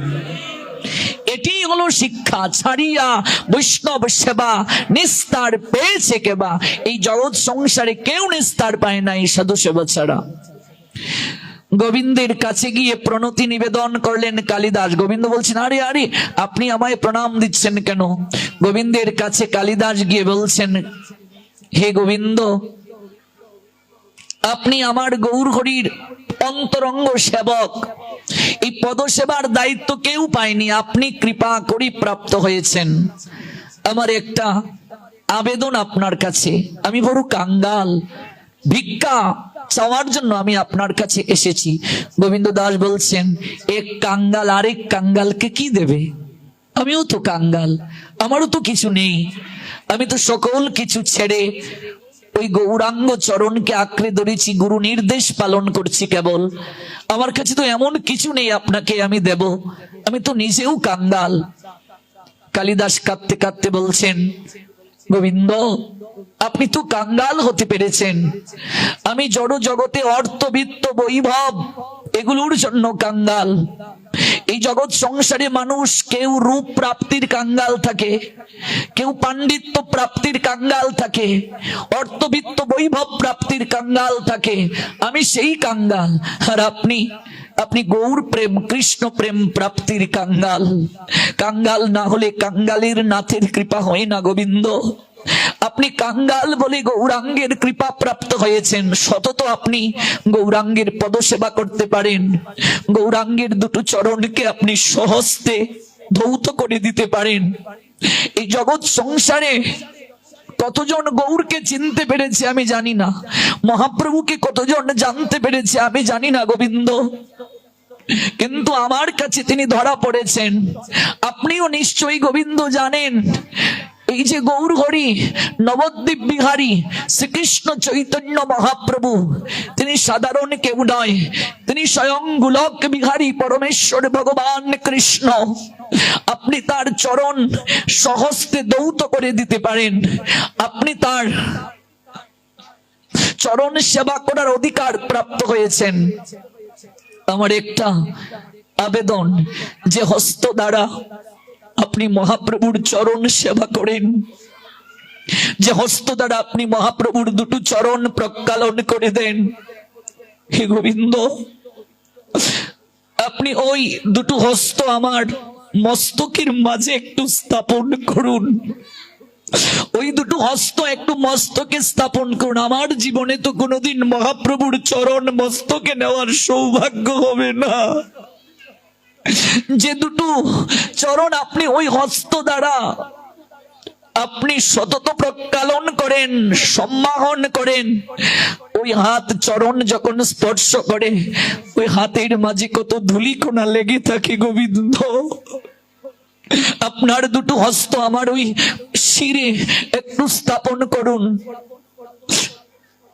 আপনি যখন এই দুটো হস্ত আমার শিরে স্থাপন করবেন, আমার অনুভব হবে আমি মহাপ্রভুর দুটো চরণই আমার মস্তকের মাঝে স্থাপন করতে পেরেছি। আমার কবে সেই কৃপা হবে। আমার বড় ইচ্ছা, জগন্নাথ দর্শন করতে আমার প্রভু যখন পদ প্রক্ষালন করেন, যদি সেইখানে একটু পদদৌত জল আমি গ্রহণ করতে পারতাম গোবিন্দ। মহাপ্রভু কঠোর ভাবে সবাইকে আদেশ দিয়েছেন ওই জল যেন কেউ গ্রহণ না করে, কিন্তু কৃষ্ণ সে তোমার, কৃষ্ণ দিতে পারো সে শক্তি তোমারও আছে। আমি তো কাঙ্গাল, কৃষ্ণ কৃষ্ণ বলে ধাই তবু পাছে পাছে। যদি বৈষ্ণব কাউকে কৃপা করে সব প্রাপ্তি হয়। আপনি যদি কৃপা করেন গৌর হরি, আপত্তি করবেন না, কারণ জগদানন্দ গৌর হরির সেবার জন্য কিচ্ছু আনলে সরাসরি দেন না, আপনার মাধ্যম দিয়ে দেন। তাই আপনার কাছে আমার আবেদন, আমার কবি সেদিন হবে যেমন করে ভক্তি বিনোদ ঠাকুর কাঁদছেন আর বলছেন, কবে শ্রী চৈতন্য মুড়ে করিবেন দয়া, কবে আমি পাইব বৈষ্ণব পদ ছায়া। কাঁদছেন কালিদাস, কেঁদে কেঁদে বলছেন আমার কবি সেদিন হবে। কঠোর নির্দেশ দিয়েছেন মহাপ্রভু, কিন্তু আমার মনটা যে বড় বিচলিত। আমি অপেক্ষায় থাকি। গৌরহরি যখন পদ প্রক্ষালন করেন ওই একটু পদদৌত জল আমি আমার মস্তকে স্থাপন করে আমার এই পাপ তাপে ক্লিষ্ট এই দেহটাকে আমি ধন্য করতে চাই। কবে শ্রী চৈতন্য মুড়ে করিবেন দয়া, কবে আমি পাইব বৈষ্ণব পদ ছায়া। কবে আমি পাইব বৈষ্ণব পদ ছায়া, কবি শ্রী চৈ। এটাকে বলে উচ্ছ্বাস কীর্তন। তন্ন মুরে। এমন করে যদি হৃদয়ে উচ্ছ্বাস না থাকে, প্রাপ্তির জন্য বাসনা না থাকে, কোনদিন গৌর গোবিন্দের কৃপা পাওয়া যায় না। করিবেন দয়া, কবি শ্রী চৈ তন্ন মুরে। করিবেন দয়া। কেমন করে যেতে হবে? গলবস্ত্র কৃতাঞ্জলি বৈষ্ণব নিকটে দন্তে তৃণ করি দাঁড়াইব নিষ্কপটে। গলবস্ত্র কৃতাঞ্জলি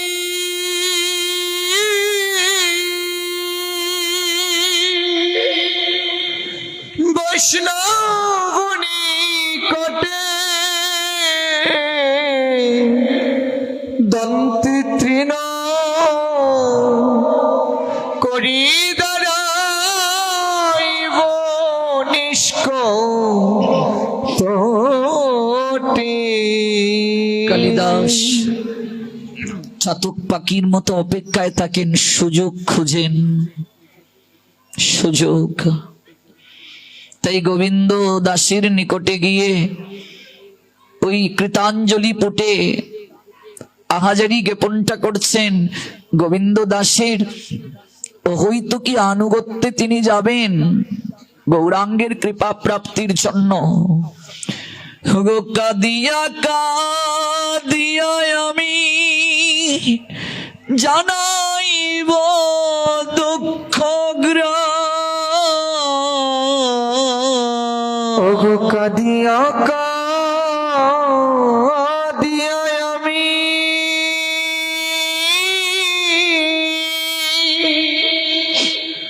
জানাইব দুঃখ সংসার নল হইতে কবে মাগিব বিশ্রা কাদিয়া কাদিয়া জানা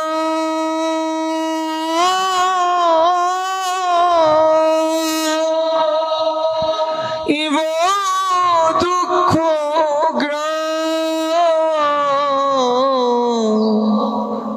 সংসার নল হইতে মাগিব বিশ্রাম। কেঁদে কেঁদে নয়নের জলে বৈষ্ণব চরণে যখন আকুতি জানানো হবে, আকুতিটা কি? কবে আমার সংসারের ওই বিষম বন্ধন পাশ মুক্ত হবে, যখন কেঁদে কেঁদে এই প্রার্থনা বৈষ্ণব চরণে করা হবে, শুনিয়া আমারও দুঃখ বৈষ্ণব ঠাকুর আমা লাগি কৃষ্ণে আবে দিবিন প্রচুর। শুনিয়া আমারও দুঃখ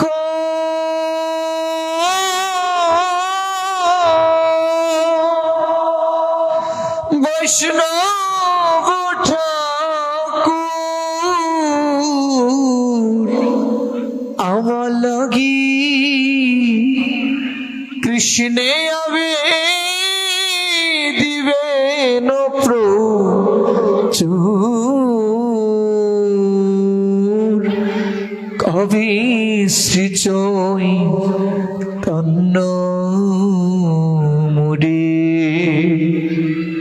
করিবেন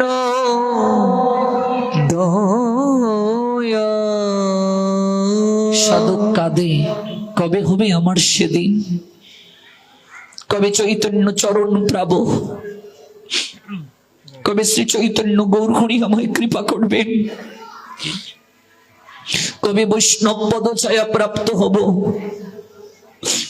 কবে আমার এই সংসার আসক্তি দূরে যাবে, যে কারণে দুর্লভ মনুষ্য জীবন প্রাপ্ত হলাম গৌর গোবিন্দের তত্ত্ব কথামৃত আস্বাদন করার জন্য, যে কারণে এই অঙ্গ প্রত্যঙ্গ পেলাম তার সেবার জন্য। কবে আমি আমার এই শরীর মন, কবে আমার সমস্ত অনুভূতি আমি গৌরাঙ্গ চরণে সঁপে দিতে পারবো? হে বৈষ্ণব ঠাকুর, আপনি যদি কৃপা করেন তাহলে তো সম্ভব, কারণ বৈষ্ণবের আবেদনে কৃষ্ণ দয়াময়, বৈষ্ণব আবেদনে কৃষ্ণ হন সদয়। বৈষ্ণবের আবেদনে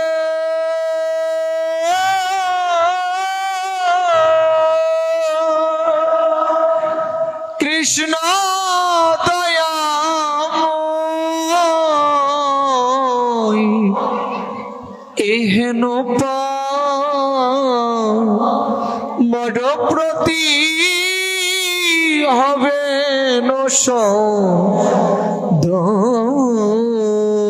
ভক্তিবিনোদ ঠাকুর কাঁদছেন, কেঁদে কেঁদে বলছেন, ওগো বিনোদের নিবেদন বৈষ্ণব চরণে,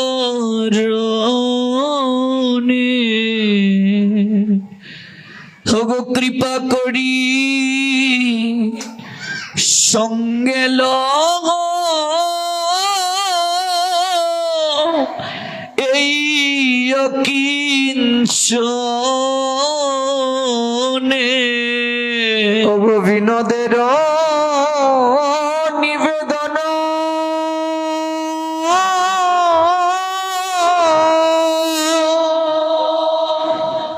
বৈষ্ণব চরণে কৃপা করি সঙ্গে এ অকিন চনে। গোবিন্দ দাস প্রতিশ্রুতি দিলেন কালিদাসকে। কমণ্ডলু হাতে নিয়ে গোবিন্দ দাস যাচ্ছেন, গৌরপুরী জগন্নাথ দর্শনে যাবেন। যখন পদ প্রক্ষালন করলেন, চরণটা ধৌত করলেন,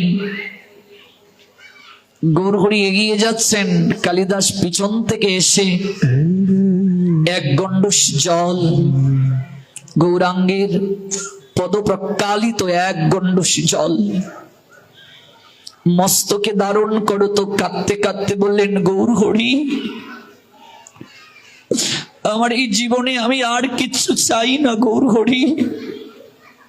শুধু এই জীবনে নয়, প্রতিটা জনমে জনমে আমি যেন তোমার সেবক হয়ে জন্মগ্রহণ করতে পারি। আমি আর কিছু চাই না, ওই চরণ সেবার তুমি আমায় অধিকার প্রদান করো। ওই চরণ সেবা থেকে তুমি আমায় বঞ্চিত করিও না গৌরহরি। এক গণ্ডূষ জল তিনি মস্তকে স্পর্শ করলেন আর 3 অঞ্জলি জল তিনি পান করলেন। মহাপ্রভু হঠাৎ পশ্চাৎ দিকে তাকিয়ে দেখলেন কালিদাস জল পান করছে। গোবিন্দ, আমি কি দেখছি? গোবিন্দ কাঁদতে কাঁদতে বললেন, প্রভু কালিদাস তোমাকে এই জীবন যৌবন সকল কিছু সমর্পণ করে দিয়েছে প্রভু। ও একমাত্র তোমার ওই একটু কৃপা প্রাপ্তির জন্য কত কাল ধরে দাঁড়িয়ে থাকে। ও প্রভু তুমি তাকে বঞ্চিত করিও না। দেখুন এইখানেও আনুগত্য, আনুগত্য ছাড়া তো হয় না। ওই কালিদাস গৌরাঙ্গের কৃপা প্রাপ্ত হলেন। আমরা আগামীকাল শ্রবণ করব কালিদাস যেখানেই যেতেন ভক্তগণ প্রসাদ পেয়ে যে এটু ফেলে দিতেন, সেই এটু তিনি গ্রহণ করতেন। যেখানেই যেতেন এটু গ্রহণ করতেন। এই জন্য চৈতন্য চরিতামৃতে শ্রীল কৃষ্ণদাস কবিরাজ গোস্বামী পাদ 16তম অধ্যায়ে বললেন, বৈষ্ণবের শেষ ভক্তগণের এত এক মহিমা কালিদাসে পাওয়াইল প্রভুর কৃপা সীমা। তাতে বৈষ্ণবের ঝোটা খাও ছাড়ি ঘৃণালাস, তাহা হইতে পাইবা বাঞ্ছিত সব কাজ। আজ যেখানে শেষ করছি, আগামীকাল আমরা ওই জায়গা থেকেই শ্রবণ। ভিডিওটি আপনার ভালো লাগলে লাইক, কমেন্ট এবং সাবস্ক্রাইব করুন।